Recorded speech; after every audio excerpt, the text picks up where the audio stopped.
Hello, everyone. Thank you so much for tuning in to Around the World in 80 Oysters.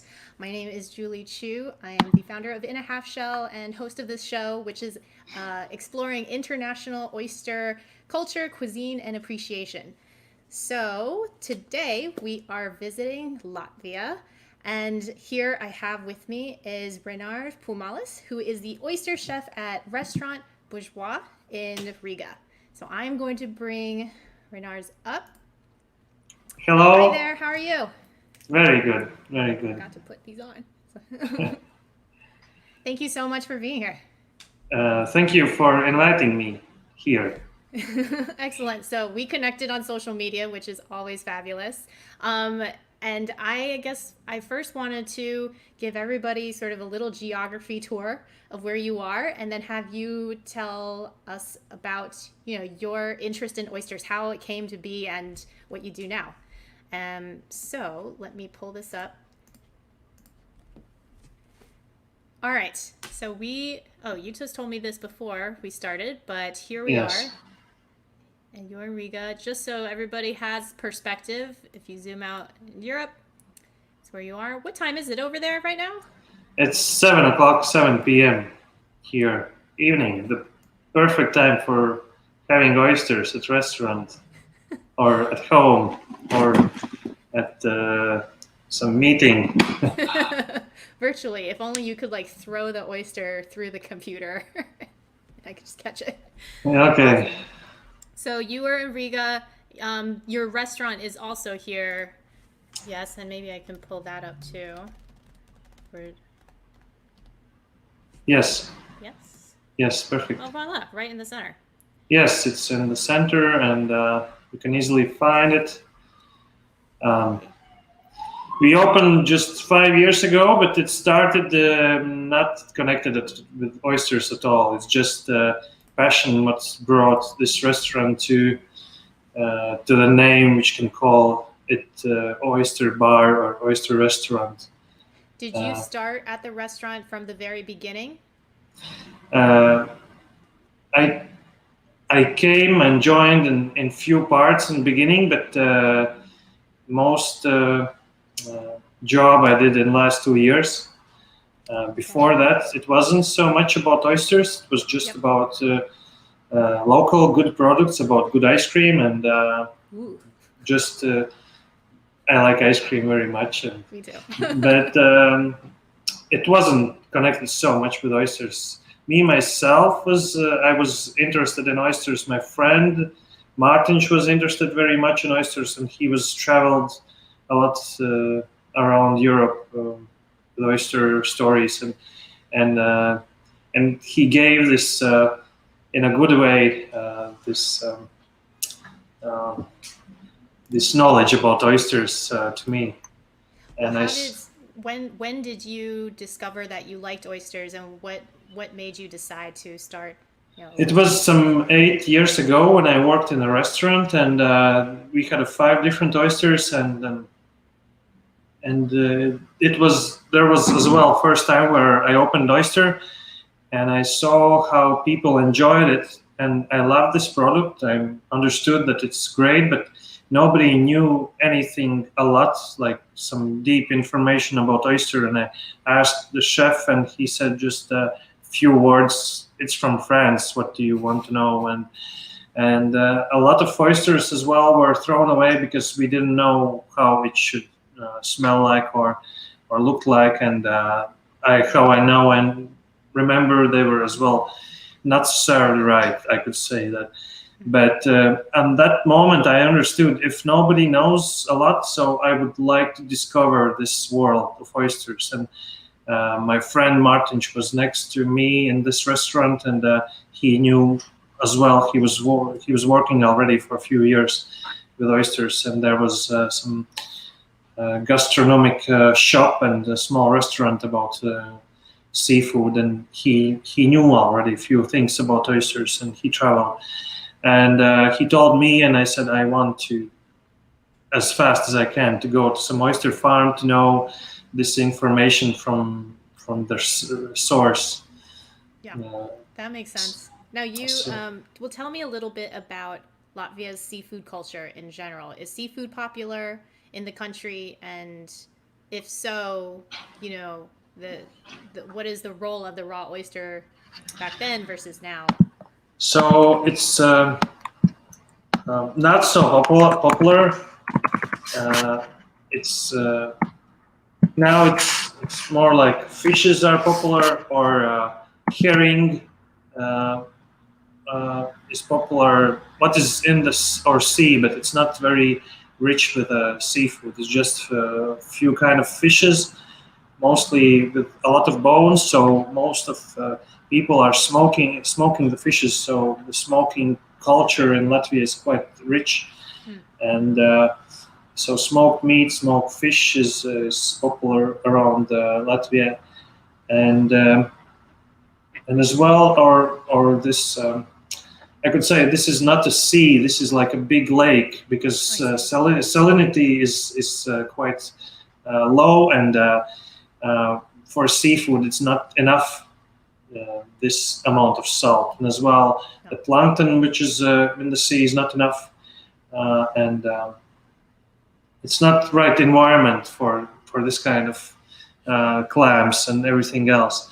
About culture in general in Latvia, most of people are not used to eat seafood like this. They used to eat fishes which is low of fat. So a lot of people are, like in ancient times, or I don't know, 100 years ago, they cooked this fish in the fat more than it had fat inside of itself. So a lot of kind of cooking fishes and smoking, but not so much of fresh seafood eating, or at all knowing what it is. Got it. So the introduction of oysters was really brought in from somewhere else.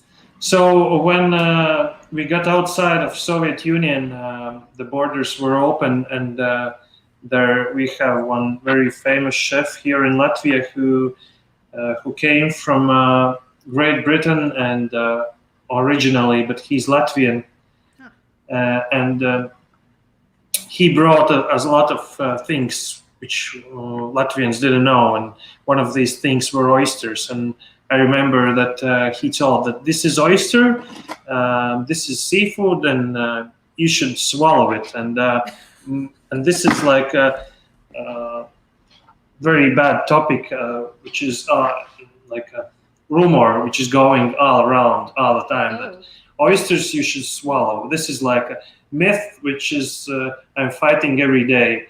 And when I'm saying that you should chew the oyster, then you said no way. Everybody says everybody says that it should be swallowed. I said no. Who said that?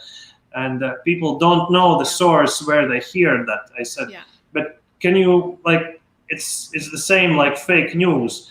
People think that you should swallow it, but they don't know the source where they knew this information. I said, this is fake news.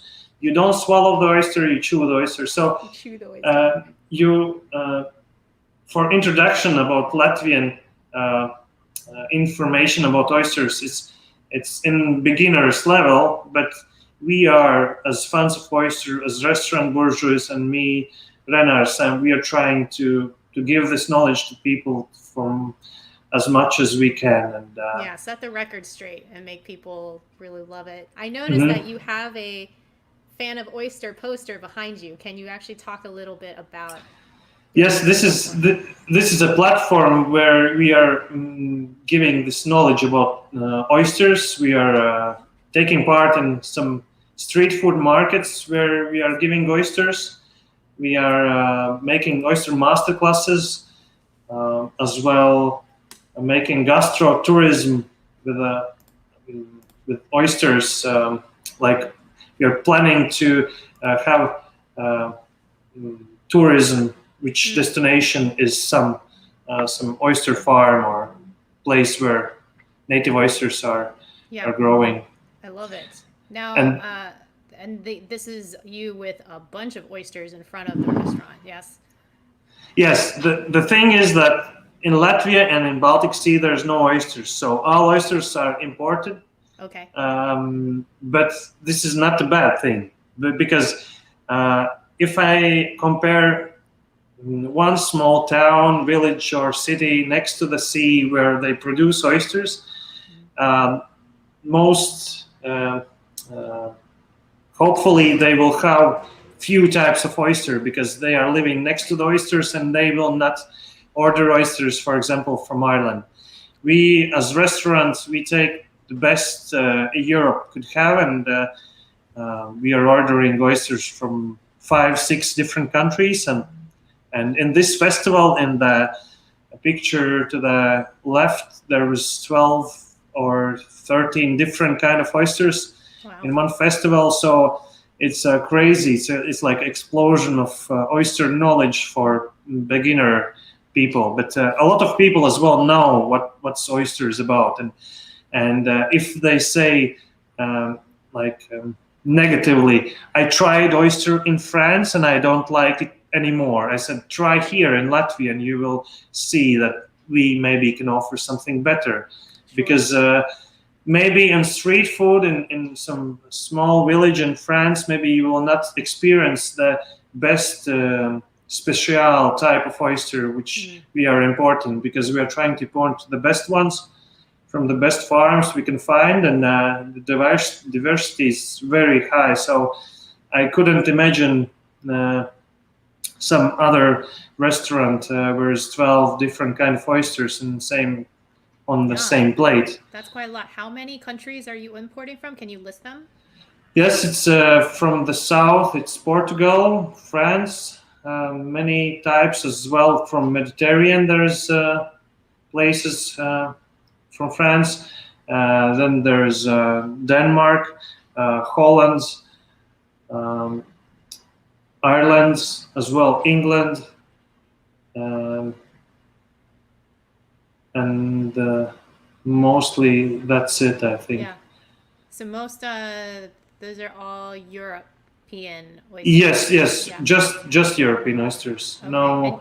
No other continental oysters. Are you also featuring both the Pacific oyster and the native, or just? Yes, both ones are like I have here as well. Chrysostria gigas and the flat like this. Yes. Yep. So Bellon oyster, how it's called here in Europe, in the name Are those of popular?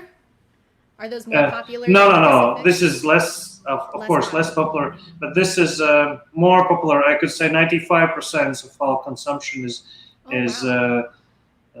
how English people say gigas. Gigas. Yes, Yeah. and the flat oysters. But the most interesting part in the World Championship in Galway, Ireland, where I was. We were just visitors, and I knew that I will be back and with Latvian flag competing with other world-class shuckers. They are opening flat oysters because this is the tradition what they had already for 65 years. Right. This is the place where I started to love this fast shucking and good quality shucking oysters. Well, who are the for the people who you work with or cater to in your restaurant, or maybe in general in Latvia? Who are the people who are really interested in learning more about oysters? Are they younger, older? Do they come from? Mostly there are people who has traveled a lot and they see our high quality of standards of oysters, and a lot of people say that you have very fresh and sometimes more. They say I feel that these are more fresher than I tasted somewhere they are grown, or the this community of oyster lovers are mostly the people who appreciate its freshness, its diversity, and our attractive way how to serve it and talk about it. And as well, we make oyster master classes where we speak about different kind of oysters. Right. Very cool. And do you have any favorite oysters? It the question is the same, like, do you have favorite song or food? And I could say it's hard to answer, but I remember just some good points of my life. One was at Hearty Oyster Farm in south of Ireland. He gave oyster as big as my hand, and it was, I think, number 00, which is from 250 till to 350 grams, and it was very meaty as well. And he said it's like a chicken fillet, yes. So it was very big, meaty, juicy. I remember like this, and as well when we were hand picking wild oysters in Holland, in one island called Leland, and we were collecting very, very small ones, like this, less than number 5, and they were like a small candies which we're enjoying. So I remember just these moments, but favorite, I couldn't tell which is favorite. Right. Well, that sounds like a really nice experience. I think one of my favorite oyster memories is also in Ireland, but I was with Kelly on the Kelly farm and kind of eating the oysters. We have some mutual friends because we were there as well in the Kelly yes. Oyster Farm. Yeah, I actually when I first went to the Galway Oyster Festival, I helped guest judge the shucking competition. So I didn't get to. In which year it was? I think it was 2013. 2013. Okay. Yeah. Because one of my person who made the biggest inspiration for me was Estonian Antti Lepik, who is a 4th-time champion. Wow. In Galway. So a lot of shuckers is afraid of him, and he made this inspiration for me. And we as neighbors, as small neighbors, we have this feeling like, if my neighbor can, why I can't do this? So I thought, if he can be world champion, why I can't? So I am training a lot for this opening and hope to impress some world-class shuckers as well. And you have also a European shucking competition outside of, yes, in addition to Galway, yeah? Yes, the oysters as well are coming from Kelly Oyster Farm to this European oyster competition. And this is, I think, more harder to win because there's 3 levels. Like, for example, in the first one, there's everybody competing. In the second level, there's 8 best ones. And then there's a final where there's 4 best ones. In a world competition, there's only 1 try and one shot to give your best result. In Europe, there's a little bit even more interesting. There's a lot of oysters being shucked on that day, and if you want to win, there's 90 oysters to shuck perfectly for you. And this this shows really who is the champion, and not just the luck or something else can give you a chance to win. Yeah, that makes sense. Now, do people do oyster lovers in Latvia also like to learn how to shuck? Yes. So when I tried to gather all the shuckers for shucker competition in Latvia, we made them few. In one competition there was 10, and in other year there was 5. When we make this festival, we shuck in one day in first years it was 2,000-3,000 oysters. In the last one it was 4,500 oysters we shucked in one day. So we needed some 6 shuckers to do it, and so these are people who know how to do it good, and we made as well good competition, and there is some good shuckers in Latvia, just not so good as me. I could say. Right, maybe you have to train them a little bit. So I forgot that I had a few other photos. This is you shared with me.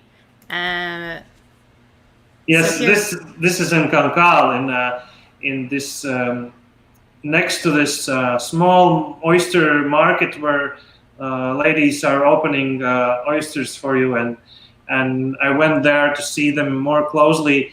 This is like experience what I'm trying to do my best, and I could say this is the same. Comparing if you are living all your life in a city and going into the wild, it's more exciting for you. And the same, I'm living all the time in the country where there's no oysters at all, and when I'm coming, I'm like a sponge that trying to take as much as I can in the name of oysters, like yep. how long they grow, what's the differences, what's the difference between bags and density on 1 square meter, and what's the food they eat, and everything, all questions I could imagine about oysters. Yeah, I love that too. Just nerding out on an oyster farm. You can talk for Mhm. hours, Yes. And then this is one of your masterclass setups. Yes, this is one. We are cooperating with one wine wine distributor, wine shop, and they were actually these lemons they took away because they said we will eat oysters, but without anything added. Oh, yeah. No Because accoutrements. no, nothing at all, because the wines were quite with high acidity, and oysters were going from most salty and to the most sweet, and the wines were going from most acid to the sweeter and bold these wines. Right. So it was very, very great oyster tasting. And I'm sorry, did you say where the wines are from?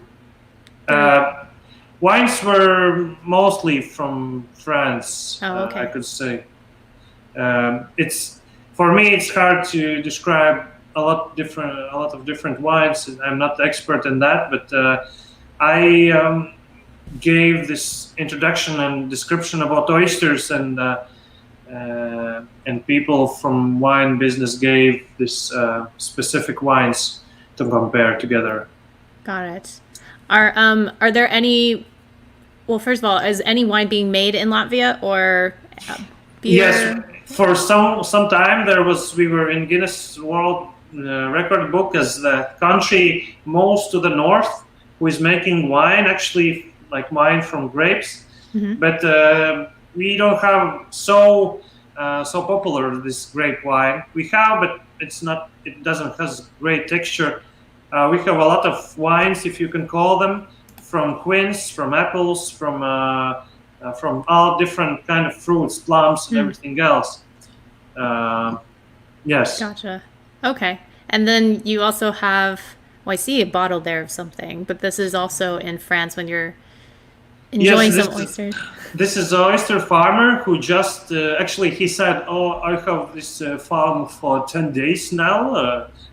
So he so he was in this business for quite long, but he knew how to do everything, but he just got this farm, and these were oysters which we're ordering, fleur de zo and perle blanche. No, sorry, rose blanche, and so he was growing all kind of varieties of oysters from